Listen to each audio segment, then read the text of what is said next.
Welcome to Inside ULM Athletics with Interim Athletics Director Scott McDonald. I'm John Lewandowski, sitting in for Mike Hammett today. And Scott, it's been a little while since our last episode. This is episode number 9. It's been since February the 9th that we last got together, but really great opportunity for us to introduce to Warhawk Nation our new women's basketball coach, Brooks Williams, the 9th women's basketball coach in school history. Yeah, 9th show, 9th coach. You pointed that out before we got started here, John. We're very excited to have Brooks here with us.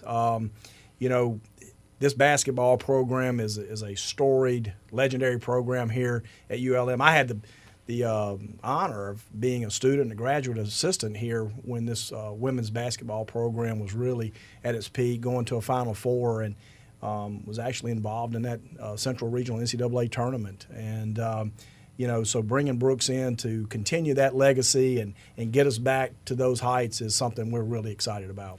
Before we meet Brooks, too, I know that when you went through the process, she was someone that this group targeted early on. Proven track record, postseason experience, NCAA experience, 100% graduation rate, as well as the involvement in the community. I think all those things are what kind of put her to the top of the list, at least in your mind and your committee's mind. Absolutely. You start off and you want things, you're looking for people who are smart, who are mentally and emotionally tough, and you can win with those people every time. And then you look at the track record. Do they have the track record that backs that up? And in Brooks' case, it certainly was. Her experience and where her stops as an assistant coach, her stop as head coach at McNeese State University, leaving there as their all-time winningest coach in women's basketball. You referenced the 2 NCAA tournament appearances, multiple postseason appearances, 100% graduation rate among her players, community service awards, all those things that are important in building a program, because that's what we're going to build here is a program. And certainly, Brooks was head and shoulders from, the candidate pool that we looked at. Tremendous interest in this job, probably more than 60 entrants into this, applicant pool. And but what Brooks brings to the table, we're really excited about. And Brooks, really, it's a marriage when you decide to take a job. So we went through some of the things that made you attractive to ULM. What attracted you to this campus? Yeah, honestly, John, it was about the people. I mean, when I first spoke to Todd and then spoke to Scott, I mean, it was an instant connection with the people here. And just, hearing their vision and seeing their commitment to where they want to be and the commitment to where they are now, it was simply about the people and the culture here that attracted me. And, it's always been a people decision for me in any job search and certainly a special culture here in Monroe and at ULM. I'm sure everybody at home is wondering, what has the last month or so been like for you? Because you had to hit the ground running. Recruiting is obviously part of the process, always is part of the process, but also assembling a staff. Yeah, it's been really fun, honestly. The first few weeks, first couple days and first few weeks, it's all about, first of all, meeting your team, and getting to know the athletic staff, and the culture here on campus. But, I think the most important thing was getting to meet our girls and getting to meet the team, and had to do that really quickly because of the timing. They were going on spring break. So just had a couple days to meet them and spend a couple days on the floor with them. And then they, went off to spring break and they've come back and they're in exams right now. But, anyway, we just wanted to spend a little bit of time getting to know them and listening to them and just starting to build that trust and that relationship with them that, is really the foundation of everything that we're going to do. Sometimes change is difficult, but I think the reception has been very positive in terms of them welcoming you back into the program. Yeah, I think their response has been great. I mean, certainly on the court, they seem really hungry and excited. And, I told them in their first team meeting that we had away from the press conference and, away from just everybody else when it was just us. I told them that, we were looking for a house here in Monroe that was big, a living room and an outdoor space that was big enough for a team, not just big enough for Tyler and Griffin, my immediate family. It was big enough for our team, our family here now. And, I think some of their faces, showed, just some excitement and, just obviously a welcoming because, I think that's, something that can be special for them, maybe different, maybe something that, some of them are used to, some of them are not, but it's certainly what I'm used to. I'm used to welcoming teams in our home and making them a big family. And that's the culture that I saw, in talking to Scott, about this job, that this place was a huge family, and I want the team part of my family, and that's a part of them welcoming and responding so well to me and to the staff that they've met so far, and I think they feel that. It takes some time to trust it and build a relationship, but that's what I wanted to relay to them right off the bat, that we wanted to welcome them into our family. And as you've hit the road, Brooks, I would imagine right now there have been so many positives going on campus over the last academic athletic year. I would imagine the brand is probably as strong as it's ever been as you've gone out to recruit. Yeah, it's been great. I mean, the response, really across the country, I don't even want to stop it regionally, because whether it's been friends, connections throughout the business, or just simply people that know ULM and like you said, the brand, the response has been incredible. And really overwhelming, maybe, and that's exciting for our future, for the future for our fans, here in Monroe, and really for our region and for the conference. Scott, you talk so often about that student athlete experience. I know that when Brooks came in and she talked about the relationship building, she talked about the importance of connecting with the community, and obviously her program was cited at McNeese State for their community outreach. That is so important, and we saw that connection that the men's program had during that postseason run. But as you moved all your programs forward, there's got to be that connection with this community and within this region. Well, we've already seen it work, right, Lou? I mean, you and the staff works really hard this year with the men's basketball program in particular in building those relationships, and the community responded. I believe we ended up second in the Sun Belt in attendance in men's basketball, which is a huge achievement for us in rebuilding, those community ties. We're going to do the same thing in women's basketball. We're going to continue to work and get people to understand why it's important for them to come and support this program and this team and this staff. But it all goes back. You talked about the student-athlete experience. Having a chance to go and watch Brooks with her first practice and how excited those young ladies were to get on the floor and just play and get out and enjoy themselves. I've always said this: if the people we bring into our program, I want to feel like that my son, my daughter can go and be a part of that program, and I certainly feel that way with Brooks and our coaches. That hey, we go out, we watch them practice, we watch them play, and this is something that I would want my family to be a part of. If they were being recruited. And Brooks referenced several times, family, and that's what we're building here, whether it be in her program or all our programs in the athletic department. Is something that we feel like we have that family environment. We spent a lot of time talking about the proven track record she had as a head coach at McNeese State, but she has been an assistant coach. The other thing I know that impressed you as well, she has the AAU background as well as that high school coaching background. Well, recruiting is so important. I mean, she's only going to be as great a coach as she is, have the players. And so she knows what it's like to get out there, develop those relationships with coaches and staffs and people, and then also as that goes on to those players on the court. And so whether she's recruiting locally or internationally, she has those relationships already established. They trust her, and they trust that they can send their players here, and they're going to be a well-rounded individual when they leave here, both on the court and off the court. Obviously, Brooks, you kind of talked about this, a chance to come home during your introductory press conference for you. As you mentioned, Scott, this place has got women's basketball tradition. It does, and often the past is the best indicator of the future. So as you go out recruiting, kind of talk about your philosophy in terms of perhaps of building it from kind of that grassroots support.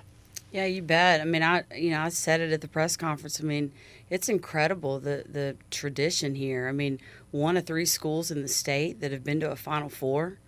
I mean, that's, you say that to recruits and coaches in the region and remind them of that. I mean, that's a huge stamp, and a huge foundation for what we're trying to build and rebuild for our future. But, as far as recruiting goes, in this region, there's already respect there. it's mainly just a reminder of what is so good here and what can be, so special. And, we already feel it. We feel the pull from recruits and coaches throughout the state and the region and surrounding states. They're excited. Everybody's excited about, what's to come, and, and we're looking forward to getting some great young ladies here and coaches and all kinds of folks on board for our community here. Everybody always wants to know, what style of play do you like or do you prefer? So talk about that a little bit, because obviously I'm sure you've been influenced by a lot of different people that you've worked for and worked with. Yeah, it's funny because when I had my first head job at McNeese State, I went in wanting to run, all kind of different stuff that certainly wasn't going to work. And, we thought it was going to work with the personnel we had at the time. It just didn't. And that evolved into something really special. And, you hear a lot of coaches talk about, how they, kind of came into their own and how their offensive system or defensive system, evolved into something good.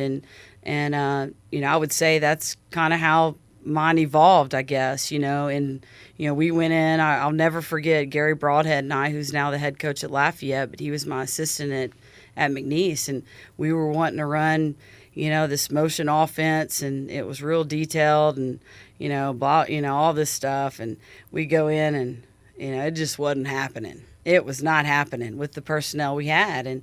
And so I had spent, a year at Memphis, and when Cal was there, and our staff at Memphis actually put in a version of the dribble drive. And I was real involved at the time, with the guard play at Memphis, which, dribble drive is mostly guard play, right? Whether you're a forward or not, it's guard play. So, and it's so fun. It's fun to play. It's fun to watch. Kids want to play it. It's all off the bounce. You're creating for each other. You're getting to the free throw line and, high octane offense. And so we created a version of that at McNeese, and it really, really took off. We recruited to it. We recruited some great shooters, great outside shooters, and it just became just a fun brand of basketball that went to 2 NCAA tournaments and, several postseasons, and just, it was something special. And so, I would say that that's my brand. It's a version of the dribble drive, and if I had to compare it to somebody that people are watching right now, it's Mississippi State offensively. Vic and I sat down a little bit when he first got to, well, I loosely say sat down. He was in a car and I was recruiting somewhere, and we were talking over the phone, and and we had played each other at A&M, McNeese and A&M, several times. And so, coaches do that. We steal from each other so much, and women don't do it enough, but men do it, a good bit. That's how we all get better. But anyway, I would say if you could compare it to anybody that people are watching right now, it would be Mississippi State before they had McCowan. Of course, McCowan is a huge presence inside, and that changes a good bit. But, a lot off the bounce, a lot creating for each other, and, pushing in transition and getting up the floor and shooting the three. And, of course, you got to have great shooters to do it. And we'll play to our personnel this year and put these young ladies in a great position for success. I think that's one thing I learned, early on. You certainly, as you're putting in your system, you want to put the current student athletes in a great position for success, no matter what system you're building toward. Defensively, I've been a fundamental man-to-man coach for a long time. It's the way I was raised. I was raised in Jennings, Louisiana, with Danny Miller, who's in the Louisiana Hall of Fame, and one of the all-time winningest coaches in our state. And I did not play for him, but I grew up in his system and learned that style of play. And I would say most of all of us coaching, throughout the state and even in Texas and wherever else that were in that small town in Jeff Davis Parish, that grew up around that great basketball, probably coaching the same way. But anyway, just fundamental, all the little things are so important taking charges, sprinting over to help side and making sure that we're boxing out and doing the little things that win championships. Honestly, a lot of little things that people aren't doing that, the margin for error is so small, winning games and then on to winning championships, but defensively, just trying to get some stops and playing very fundamental. Hearing her talk about guard play sounds an awful lot like Keith Richard, doesn't it? and defense, because Keith talks about defense, but, what they both talk about is championships, Lou. That's why Brooks is here, is championships. It's my responsibility to get the coaches resources so they can compete. But it's nice to hear coaches talk about winning championships, and that's what Brooks has done, and that's what she's going to do here. We would be remiss if we didn't talk about your ties to Matt Viator, who actually was one of your instructors in high school. Was cool, though, when you look at this, even though there was that connection you had, Matt never tried to influence the search process because that's just not him, and that's just him being a professional. But talk a little bit about that relationship. What I've seen at a distance in a very short period of time, it's almost like a father-daughter type relationship. It is. I don't know whether to call him my friend or my dad or, or what, but, we're very close. I mean, he was a teacher and coach in high school at Jennings. He coached my brother on a state championship team, and he's probably one of the most respected individuals at Jennings at the time when I was growing up, and everybody in this community that knows him, obviously knows he just has that air about him when he walks in a room, and he's earned that. He's just a great man, somebody who's extremely selfless. And his leadership, just the qualities that he has, they've carried on. I mean, I've been able to watch and learn from him at a very, very young age. And he impacted a lot of us, and my, people that were, in my grade level and those above and below me. His impact has been profound in my small community. And, I watched it at McNeese as a colleague. And now, the opportunity to be alongside of him again, and continue to learn from his leadership. But you don't see a lot of head football coaches, in Division I or, at any level, I guess, care for others the way that he does. Mm-hmm. And he truly does. I mean, he gets the whole picture. And he truly, I don't know that I've ever seen someone do for others the way that, not that I'm picking on head football coaches, but probably any coach, he'll sacrifice, his program or, anything else to do something for somebody else that ultimately makes his program better. And, it's called being a, self-servant, and that's what he is. He's just a great guy. And I've learned a lot from him. And I'm just really fortunate to have his friendship and his guidance in my life. And talking about family, we've talked about a lot here during this episode. I want to talk about your family a little bit, talk about your husband, Tyler. And, of course, Griffin's at great age where when you come home, it doesn't matter if you win or lose because it doesn't really matter to him. Well, I don't know now, John. He's starting to kind of figure out a little bit, if we're happy or if we're kind of mad. So – he's kind of getting a feel for, did we win? Did we lose? So he's kind of figuring it out a little bit. But you're right. I mean, he's a lot of fun right now. He's just turned 3, and we just celebrated a big birthday. And, he's really excited about, being here and being a part of the community and adding on a bunch of new sisters. So, and a whole new athletic department. So he's been to, ready to go to baseball games and softball games and football games. And, he's been all over and been on a bunch of fields. But he's ready to be here on, on ULM turf. So, but he's just he's a blessing. And just, we're very fortunate to have a family that loves sports. And it takes an army really to build a championship and a special program, and Griffin and Tyler are a huge part of that, and I told our team that at our first team meeting that, they're going to see them a whole bunch, they're a part of me. They're going to see Griffin on the court and they're going to see Tyler around everything. And, and they're going to know who they are, and it's like having a mom, a dad, and and a brother, and so they got all of us, not just me. All I know is he was well behaved at that press conference. He won me over with that.